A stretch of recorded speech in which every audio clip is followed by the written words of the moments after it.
Hey everyone, it's Julie Young for Korean American Story and Not Your Average. Today I am sitting down with Mikey Fresh. Hey, what's up? Of Genius. You are the senior, I don't have to say senior, artist relations at Genius, right? Got it, yes. Okay. Yeah, I'm so happy that you're here because here's the deal, Honored to right? be, honored to be here. I mean, to be totally 100, before today, I didn't totally really know what Genius was. Obviously, I knew it was music related, online, all that stuff, but Right. So it started in 2009 as just a rap lyrics Yes, I mean, I think this is a story with a lot of startup tech companies these days. So it was started by 3 college friends, they loved rap and they were just like, there needs to be a resource out there, almost like Wikipedia, but for lyrics, for rap lyrics, because you don't know what these Right. kids are saying. So they just knew there was a need for it. And obviously before Genius, there was a lot of popular lyric websites, but they wanted to really take it to the next level, and not only make it like a lyric resource, but have explanations for the lyrics, annotations, so they could, if you're clicking on an obscure Jay-Z reference where it's like a triple entendre, you can click and it would have an explanation. Okay, so that was 2009, Yes. but now it's grown into this collaborative, seemingly endless music online resource. I mean, I would say, yeah, it's a combination of a social network, a resource, and then also our video content has really taken off. Our YouTube page has just exploded. Now Like we're 5 million subscribers, I think. Exactly. Shout out to the video team at Genius. They work really hard, and it's not. And obviously, it's I play a small role, but it's an entire production staff, an entire artist relations staff. I work with 3 other guys, so. And they're global now. Yes. Right. So obviously, with the explosion of reggaeton and obviously K-pop, Right. now you'll see pretty much every country has their lyrics on Genius, from artists from Europe, Asia, Africa, everywhere. Yeah, I mean, that's amazing. Amazing. And you're so often behind the camera, right? Yes. And helping others who are in 100%. front of the camera. So let's talk about you. Were you born in Jersey? Okay. Okay, yeah, where were you born? Take it all the way back. Yeah. I was actually born in LA. Oh, you were? Yeah. Okay. I was born in Compton, Okay. Oh, in Compton. Yeah, All right. so my parents, they're both from South Korea. And it just so happens that they both came to LA in the late 70s. Okay. I know obviously a lot of Koreans were migrating there at that time. And they came together, they were already married? No, crazy. They came totally separately. Okay. And just happened to meet through mutual friends. Okay. And I guess, 9 months later, I popped out. All right. Okay. But, I should, for the record, because I know people will freak out if I claim I'm from LA. So I moved to New Jersey at the age of 1.5. Okay. I grew up in the Cherry Hill area. I just say that because no one knows where I grew up. It's Okay. a small town called Mount Laurel. Shout out to Mount Laurel. Yeah. But yeah, it's right next to Cherry Hill, 30 minutes from Philadelphia, hour and a half from New York. Okay. And only child? Only child, yeah. And did you guess that, or how did you? I might have known it. But so growing up, only child, Cherry Hill, Korean American. Yes. Would you say that you were like, I'm Korean American, or what was the identity label at that time? Maybe up until I moved to New York in 2004, really probably running away from my Korean side. Yeah. Just because in my town, it wasn't cool to be Asian. There was no Asian friends, but even in the things that I loved, like music and sports, it's not now. There wasn't Crazy Rich Asians, Right. Aquafina, Right. and FM, and Jen. Right. Even those guys weren't around. So at that time, I think I was really almost embarrassed and ashamed of it. And I was just so obsessed and emerged with hip hop culture, because hip hop culture felt like the exact opposite of Korean culture. This is like a rebellious, say what you want, do what you want, be who you are kind of culture. And as a young kid, as a Korean kid, you're like, You love that. this is awesome. Yeah. They curse, they smoke blunts, they drink, this is great. Yeah. And so when did you discover hip hop culture? Very early. For me, I could remember, being 11, 12, MTV, Yo MTV Raps. Raps, yeah. The early Tupac videos, the Yeah. Biggie videos, Yeah. and just being obsessed. I wanted to know who was in it. I wanted to know the history of it. I wanted to know the artist. I even wanted to know who their homies was. So I was the kid that was getting the CDs, looking at the linear notes, see booklets.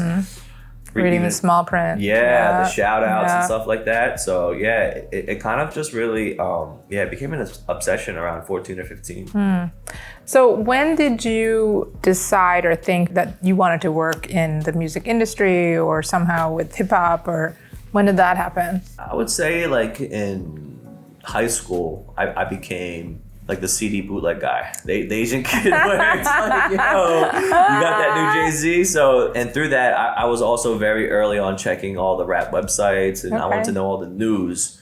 So literally, like I was like, I was like Sway in the morning. I would come in and all my friends would stand around, and I would tell them about everything that's happening in hip hop. Like, yo, Jay-Z and Kim are beefing now. This one, they're just like, how do you know this?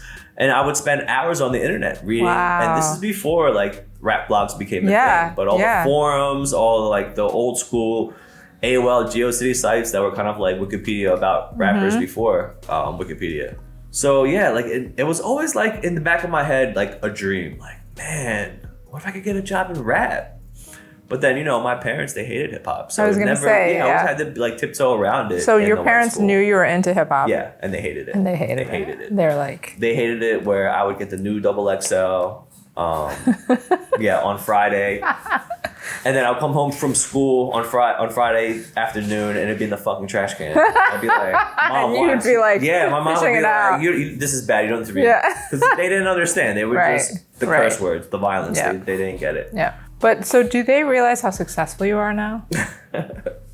Well, do you realize how successful you are now? I'm getting there, but they became supportive when they knew that I was taking it serious, and I was getting like real internships, and I was really pursuing a career in it. To be honest, I really didn't know like what the jobs were, but I had remembered from reading all the album credits. There's like an executive producer, an A&R, an art director. So it was like, there's some, these guys are being paid for something. So I just went in that mentality of like, there's something I can do in hip hop. I'm gonna do what it takes. And then lo and behold, I was on Craigslist one day in the Source magazine's like editorial intern. And I was like, I'm trying it.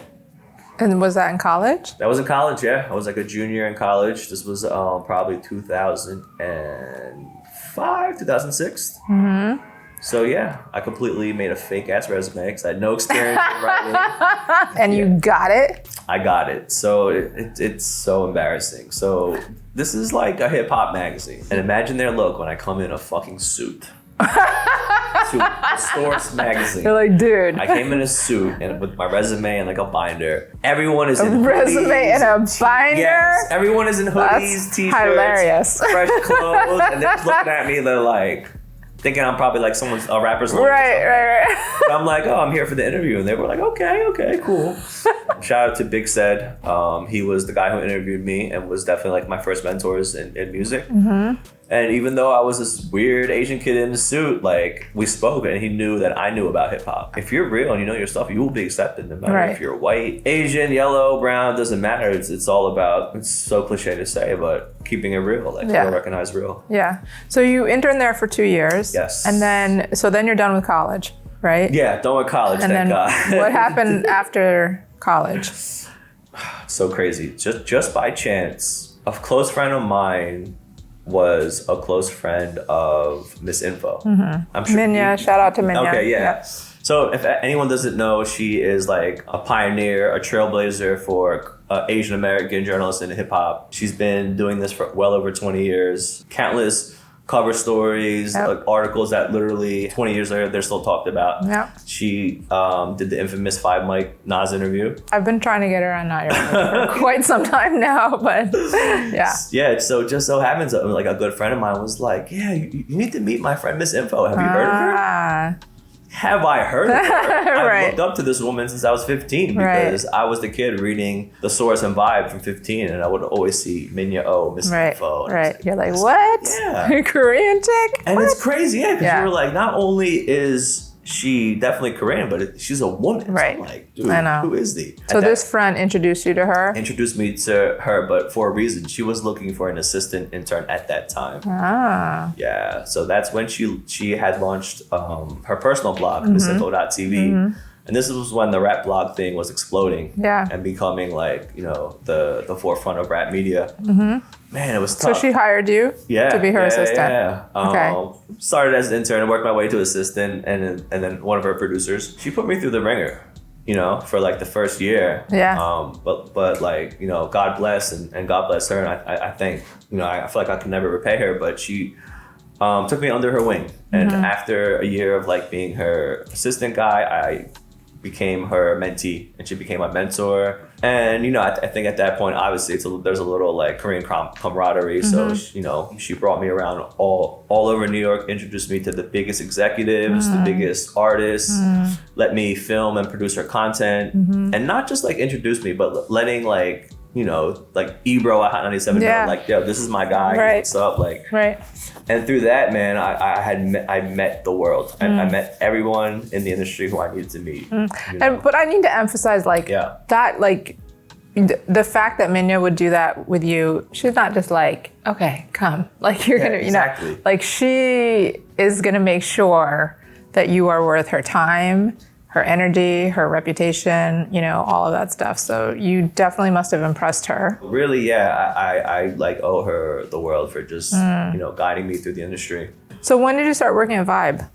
So, see, this is what I would love to stress to all the young people out there and who are trying to get into media and in journalism.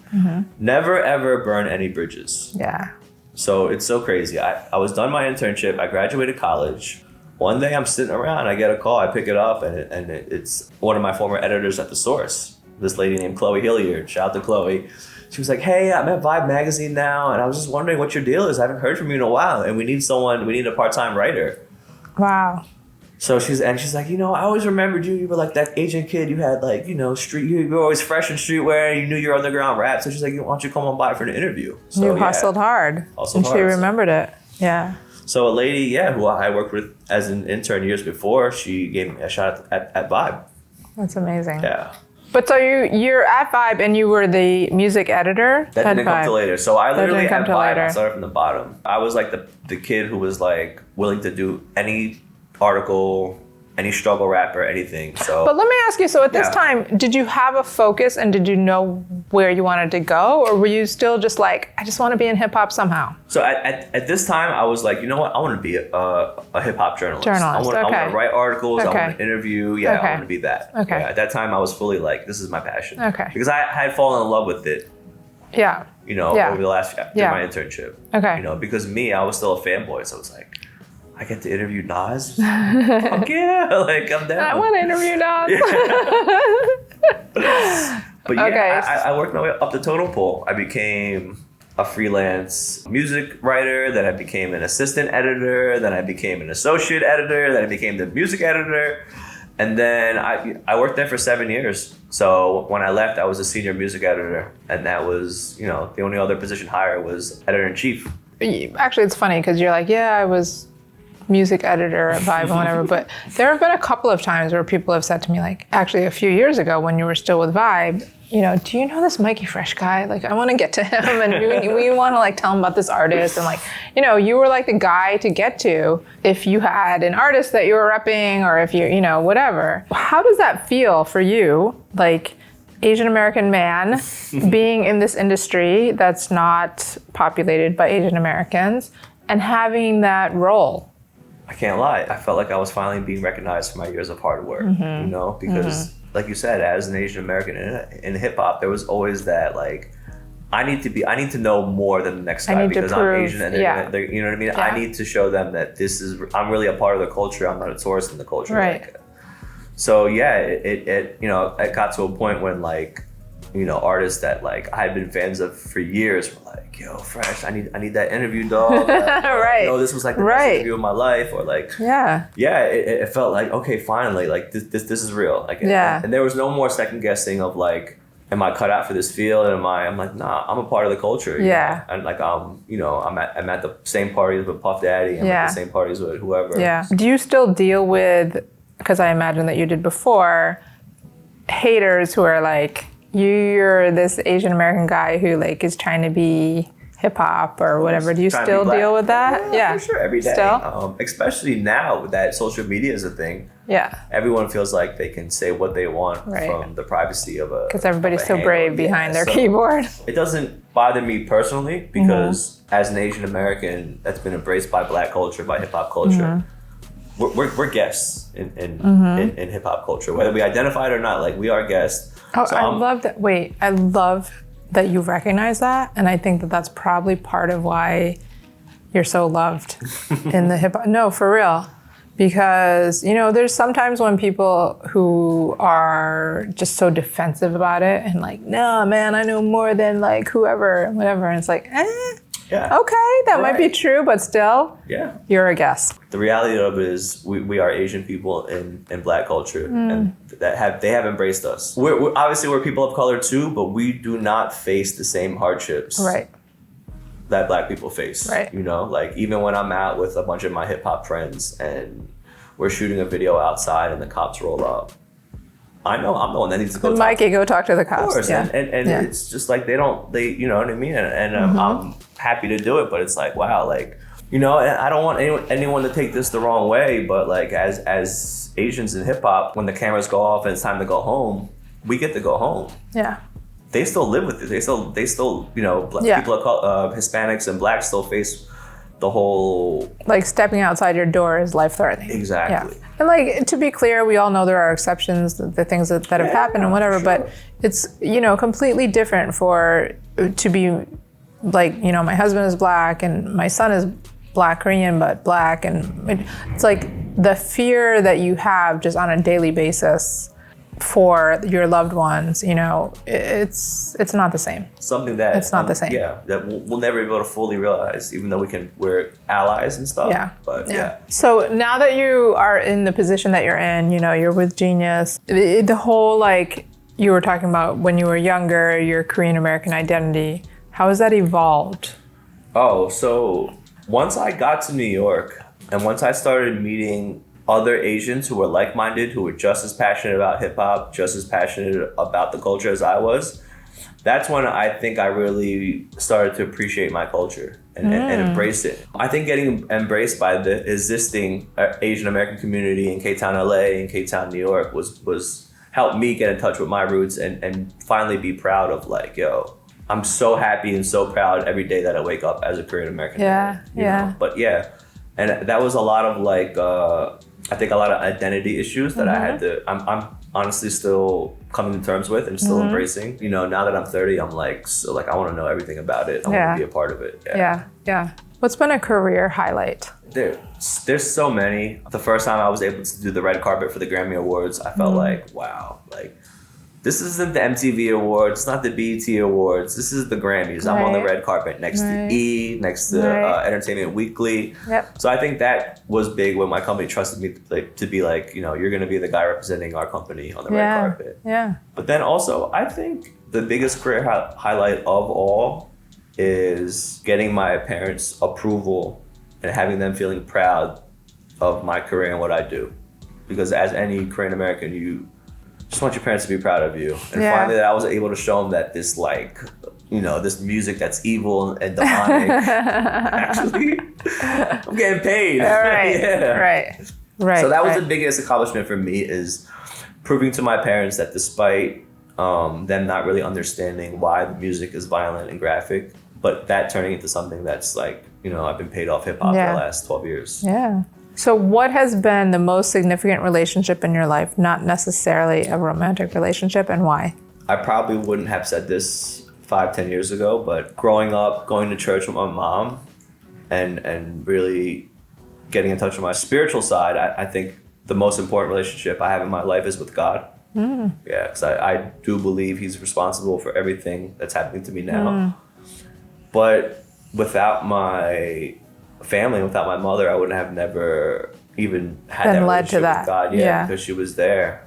So I think that first and foremost, but also my parents and my grandparents. You know, they have instilled in me everything that I know today. And I realize now that they were always just looking out for me and And my father and my grandfathers just taught me how to be a man.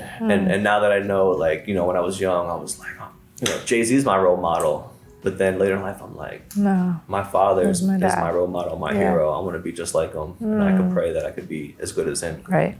Okay, so tell me something about Mikey Fresh that everyone knows about you. Well, everyone knows that, you know, I'm obsessed with hip hop, that I'm just like, you know, the hip hop Korean guy where it's like, all right, Mikey, I need to contact Atlantic Records. I need to contact at Def Jam so they can just, you know, they know. And I'm glad to help anybody who needs assistance. And you know, and not only Koreans, like young people. Like I want all young people to, yeah, exactly, hit me up. Like, you know, not afraid to share. That's very generous of you. Okay, so tell me something that no one knows about you. You knew it was coming. Yo, I secretly still want to be a chef. What? Yeah. What? You're gonna drop this at the end of the interview, Mikey? Chef, but like, yo, I can't front. Like, I grew up watching Yan Can Cook, and I grew up watching the Food Channel with my parents. Oh my God! I'm like not prepared for this. Not a chef, but I want to be. Yo, I want to be on some. I want to be like Rachel Ray. Wait, so are you a good cook? Because you know women love that shit. Yeah, no, I don't. Seriously, it's something that I definitely picked up like later in life. But yeah, I'm like so. Okay, I could tell from your online persona that you like food. You appreciate good food. Yeah. But I didn't see this whole like chefery.